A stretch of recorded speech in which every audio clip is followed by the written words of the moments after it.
अब हम बात करेंगे आपसे वैशेषिक दर्शन के बारे में। इसके पहले कि हम आगे वैशेषिक दर्शन की आपसे चर्चा करें, क्या आप में से किसी को कोई न्याय दर्शन की चीजों में कंफ्यूजन है, कोई डाउट है, या फिर हम आगे बढ़ें? बताएं भाई, बताएं। किसी को कोई डाउट न्याय दर्शन में, आगे बढ़ा जाए? कोई भी डाउट हो, किसी भी प्रकार का डाउट हो, हमें जरूर बताएं भाई, बहुत इंपॉर्टेंट है। हमने सबसे पहले सांख्य दर्शन की चर्चा की आपके साथ, फिर योग दर्शन की चर्चा किया, अब न्याय दर्शन की कर लिया आज। अब हम बात करेंगे वैशेषिक दर्शन की। देखिए आपके एग्जाम में बहुत महत्वपूर्ण फैक्ट आते हैं, तो उसको ध्यान से कवर अप करते हुए चलिए।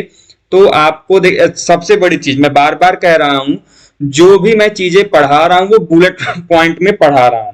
इन द केस मेंस वगैरह में आते हैं चीजें तो आपको अलग लेवल पे लिखने होंगे, लेकिन यहाँ पे मैं पढ़ा रहा हूँ वो अलग लेवल पे है, तो दोनों चीजों को आप अलग से समझते हुए चलेंगे। खैर, आते हैं वैशेषिक दर्शन की तरफ। तो बस सबसे पहले तो आप लोग ये बताइए कि वैशेषिक दर्शन के प्रवर्तक के रूप में किसे जाना जाता है? बताएं, किसी को जानकारी है कि वैशेषिक दर्शन के प्रवर्तक के रूप में हम किसे जानते हैं?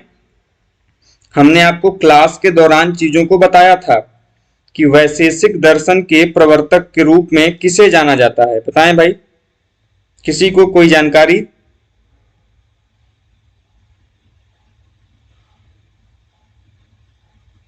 नहीं पता है? बड़े बहुत सिंपल है भैया, ऐसे में काम गड़बड़ हो जाएगा। आप लोग इतना सिंपल सिंपल क्वेश्चन नहीं कर पा रहे हो, समय ले रहे हो।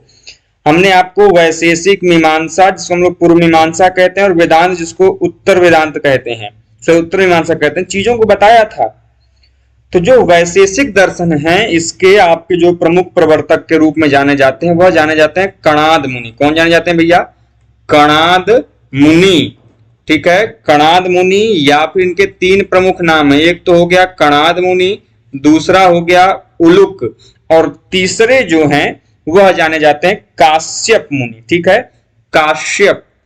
तो इन नामों से आप कंफ्यूज नहीं होंगे। जब मैंने ओवरव्यू पढ़ा रहा था तभी आपको बोला था कि आपके एग्जाम में एग्जामिनर बड़ा चालाक आदमी होता है, आपको कंफ्यूज करने के लिए इधर उधर के शब्दों को जोड़ देगा, तो आप लोग कंफ्यूज हो जाते हैं। ध्यान रखिएगा, चाहे कणाद दे शब्द, चाहे उलूक दे, चाहे काश्यप दे, तीनों एक ही समानार्थी हैं, एक ही व्यक्ति के नाम है, और तीनों का संबंध किससे है?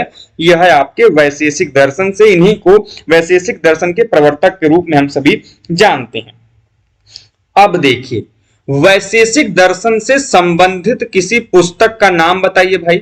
पुस्तक कह लें या फिर ग्रंथ कह लें, उसका नाम बताइए। किसी को पता है? बहुत महत्वपूर्ण ग्रंथ है, किसने लिखा है यह भी पूछा जाता है। तो वह है आपका वैशेषिक सूत्र। क्या है पुस्तक का नाम? वैशेषिक सूत्र। अब आप हमको बताइए कि वैशेषिक सूत्र के रचनाकार कौन है? बताएं, किसी को जानकारी है? ये जो दर्शन है भारत में बहुत प्रचलित है, इसका बड़ा विशिष्ट योगदान है भारत में। जो वैशेषिक दर्शन है ना, इसका बहुत बड़ा योगदान है भैया। मैं अभी पढ़ाऊंगा तो मैं बताऊंगा। बताएं, किसी को पता है? नहीं पता? अरे भैया, उलूक ही जो है आपके, जो उलूक कह लें, कणाद कह लें, या फिर काश्यप कह लें, इन्हीं के द्वारा जो है ये जो वैशेषिक सूत्र पुस्तक है या ग्रंथ है, उसकी रचना की गई थी, और इसी में हमको वैशेषिक दर्शन संबंधित जो जानकारी है वह प्राप्त होती है। अब मेरा आपसे ये प्रश्न है, जल्दी से हमको बता दीजिए भैया। प्रश्न मेरा ये है कि ये बताइए कि वैशेषिक दर्शन की विशेषता क्या है? क्या सबसे प्रमुख विशेषता रही है आपकी? बताएं भाई, किसी की जानकारी है कि वैशेषिक दर्शन की विशेषता क्या है? भैया जल्दी से एक बार सेशन को आप सभी लाइक कर दें। आप सभी से मेरी निवेदन है कि जल्दी से एक बार हमारे सेशन को लाइक जरूर कीजिएगा। बताएं भाई, हमारे दूसरे चैनल को सब्सक्राइब जरूर करें भाई।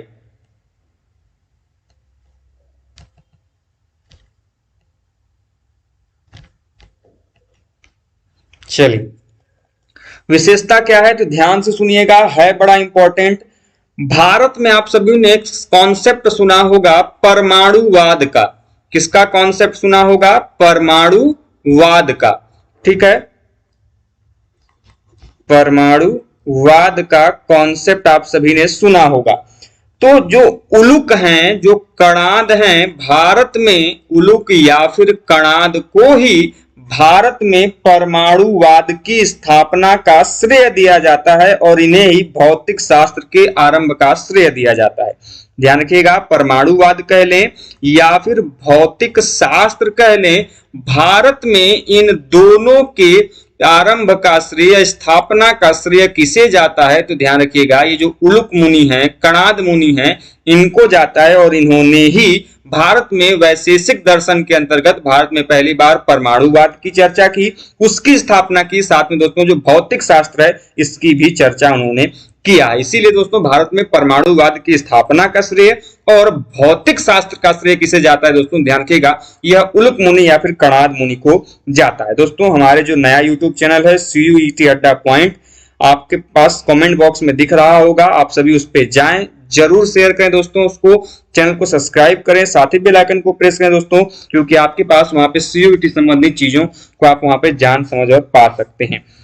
अब आते हैं, ये तो रही वैशेषिक दर्शन की विशेषता, जिसमें सबसे बड़ी विशेषता है परमाणुवाद और दूसरी विशेषता है भौतिक शास्त्र की स्थापना। अब देखिए, आपसे एग्जाम में प्रश्न कैसे पूछेगा? प्रश्न पूछा जा सकता है कि परमाणुवाद का संबंध निम्नलिखित में से किस दर्शन से है?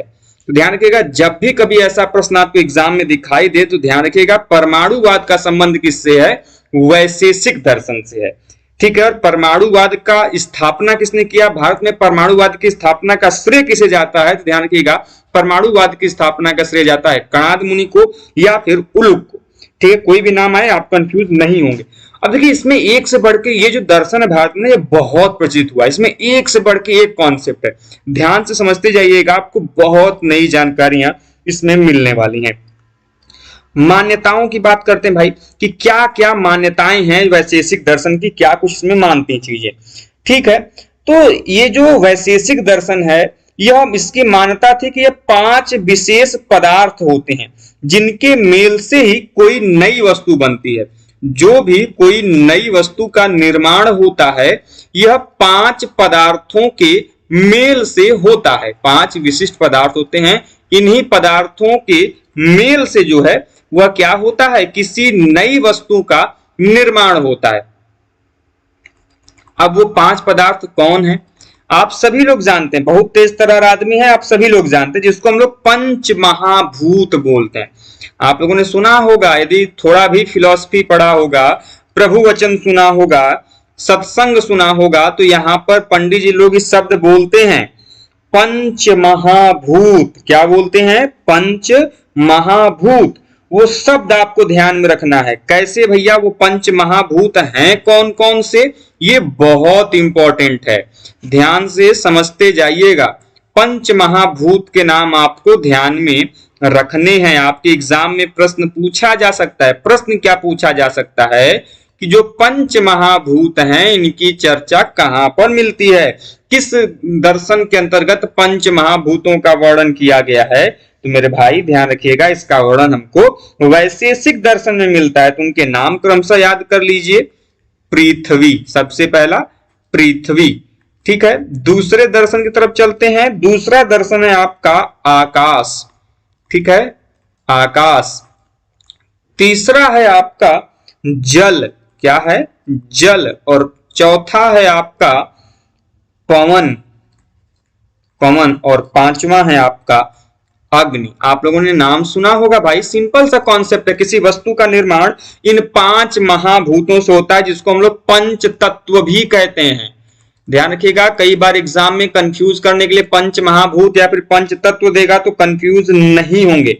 हमारे दूसरे चैनल को आप सभी लोग जरूर ज्वाइन करें, सब्सक्राइब करें दोस्तों। आप सभी से निवेदन है, यदि अभी तक सब्सक्राइब नहीं किया है मेरे दोस्त, तो वहां पे आपको कई प्रकार की चीजों की जानकारी मिलेगी। उससे आप सभी से निवेदन है कि उसे जरूर ज्वाइन करें, सब्सक्राइब करें।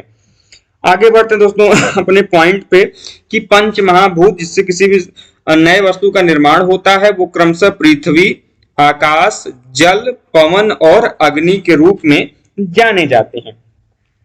अब देखिए, जैसा कि मैंने बताया ही कि चाहे न्याय दर्शन हो चाहे वैशेषिक दर्शन हो, इन दोनों का आपस में पेयर है। जैसे हमने आपको सबसे पहले बताया कि सांख्य दर्शन और योग दर्शन का पेयर है, उनमें संबद्धता है।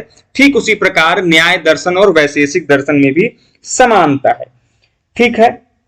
इसके अलावा बड़ा इंपॉर्टेंट है भैया कि यहाँ पर एक महत्वपूर्ण चीज ये है कि जो विशेष नामक पदार्थ पर विस्तृत बल देने के कारण ही इसे वैशेषिक दर्शन कहा गया था। ध्यान रखिएगा, इसका सबसे महत्वपूर्ण पॉइंट ये है कि विशेष नामक पदार्थ पर विस्तृत बल देने के कारण ही इसका जो नाम पड़ा वह क्या पड़ा? वैशेषिक दर्शन पड़ा। ठीक है।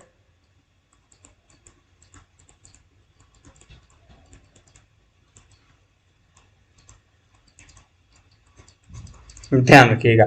इसके अलावा जो कि सबसे महत्वपूर्ण है, यहां पर वैशेषिक दर्शन के अंतर्गत पदार्थों की जो संख्या बताई गई वो मूलतः 6 बताई गई।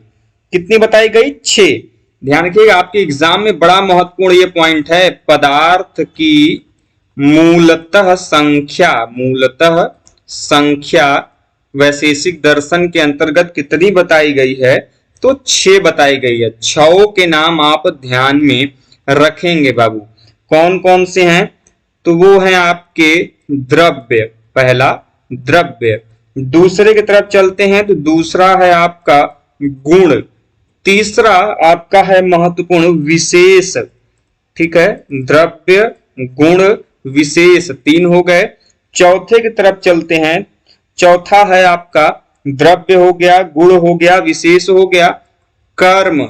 उसके अलावा 4 हो गए। पांचवा है आपका सामान्य, और छठा है आपका समवाय। तो ये 6 पदार्थों की चर्चा की गई है कहां पर? आपके वैशेषिक दर्शन के अंतर्गत। कौन कौन से हैं? ध्यान रखिएगा, 6 आपके बताए गए हैं, जिसमें द्रव्य है, गुण है, विशेष है, कर्म है, सामान्य है और समवाय है। ध्यान रखिएगा, यह इनकी मूलतः संख्या है, मतलब ओरिजिनली ये 6 संख्या में बताए गए थे, लेकिन बाद में इसमें एक बढ़ गया। बाद में जो है पदार्थों की जो संख्या है यह क्या हो गई? बढ़ गई। कितनी बढ़ गई भाई? तो बढ़कर ये 7 हो गई। पहले 6 थी, 6 के नाम हमने आपको बता दिए, बाद में बढ़ गया जिसमें 7वां आपका बना, वो उसका नाम क्या है? उसका नाम है अभाव। क्या है? अभाव। आपसे नाम में पूछा जाता है कि भैया निम्नलिखित में से पदार्थों की मूलतः संख्या कितनी बताई गई है? मूलतः पूछेगा 6। तो यदि प्रश्न यह पूछा जाए कि पदार्थों की संख्या में जो 7वां पदार्थ जोड़ा गया उसका नाम क्या है, तो ध्यान रखिएगा उसका नाम क्या है? अभाव है। ठीक है। वहीं पर यह जो दर्शन है जिसमें गुण बताए गए थे, तो इसमें 24 प्रकार के गुणों की चर्चा की गई। कितने प्रकार की? ये जो नंबर मैं लिखवा रहा हूं ये बहुत महत्वपूर्ण है आपके एग्जाम के लिए। ध्यान रखिएगा, यहां से प्रश्न बने हुए हैं, इसीलिए मैं आपको यहां पे डिस्कस कर रहा हूं। तो जो गुण हैं यहां पर 24 बताए गए हैं। किसमें? वैशेषिक दर्शन के अंतर्गत। वहीं पर यदि मैं बात करूं द्रव्य की, तो वैशेषिक दर्शन के अंतर्गत कुल 9 प्रकार के द्रव्यों की चर्चा की गई है। कुल 9 प्रकार के द्रव्यों को मान्यता प्रदान करता है आपका ये वैशेषिक दर्शन।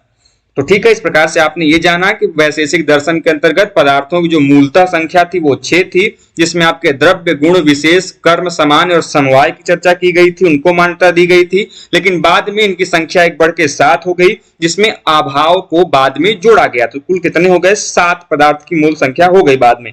अब जो वैशेषिक दर्शन है इसमें गुणों की संख्या हमको 24 मिलती है और जो द्रव्य है इनकी संख्या 9 मिलती है।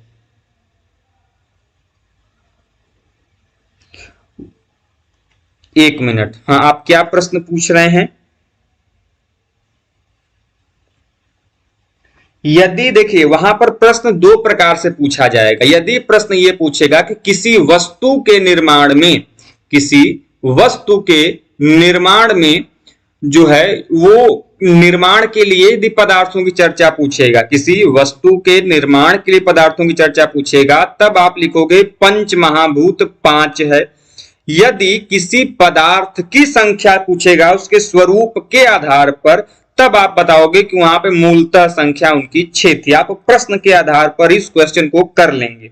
वहां पर प्रश्न इस प्रकार से आपसे पूछा जाएगा कि आपको वहां पे कंफ्यूजन नहीं होगा। ठीक है, क्लियर है इतनी बातें? किसी को कोई दिक्कत, समस्या, परेशानी, कठिनाई? क्लियर हुआ आपका क्वेश्चन श्वेता जी? सुधाकर जी पूछ रहे हैं सर एलएलबी की क्लास कब से चालू होगी? जल्द ही होगी बाबू। अकेले इंसान कितना काम करेगा? जल्द ही होगी। थोड़ा सा समय का मैनेजमेंट हो जाए तो जल्द ही क्लास शुरू होगी, जिसमें आप लोगों की जो क्लासेस हैं पॉलिटी वगैरह की, मैं शुरू से उसको शुरू करने वाला हूं। बाकी आप अपने यार मित्र दोस्त को बोल दीजिए, यदि एक प्रॉपर संख्या हो जाए तो मैं आपकी शुरू कर दूंगा। मैं तो कितने दिन से बोल रहा हूं कि आप लोग एटलीस्ट कुछ संख्या बल तो बनाइए, जिसके पश्चात क्लास को शुरू किया जाए। तो आप लोग एटलीस्ट 2 3 4 5 बच्चे भी हो जाएं तो संख्या बल के हिसाब से मैं पढ़ाना शुरू कर दूंगा। मुझे पढ़ाने में दिक्कत नहीं, लेकिन आप लोग एक संख्या बल हो जाए, हमें सूचित कर दीजिए। आप लोगों की क्लासेज उसी दिन से शुरू हो जाएंगी, बस आप हमें सूचित कर दीजिए एक बार। चलिए कोई बात नहीं, वैसे भी क्लासेस शुरू होने वाली हैं, आप चिंता न करें, जल्द ही क्लासेस शुरू होंगी। और आप ग्रुप में तो जुड़े ही हैं, आपको वहां पे नोटिफिकेशन मिल जाएगा। चलिए।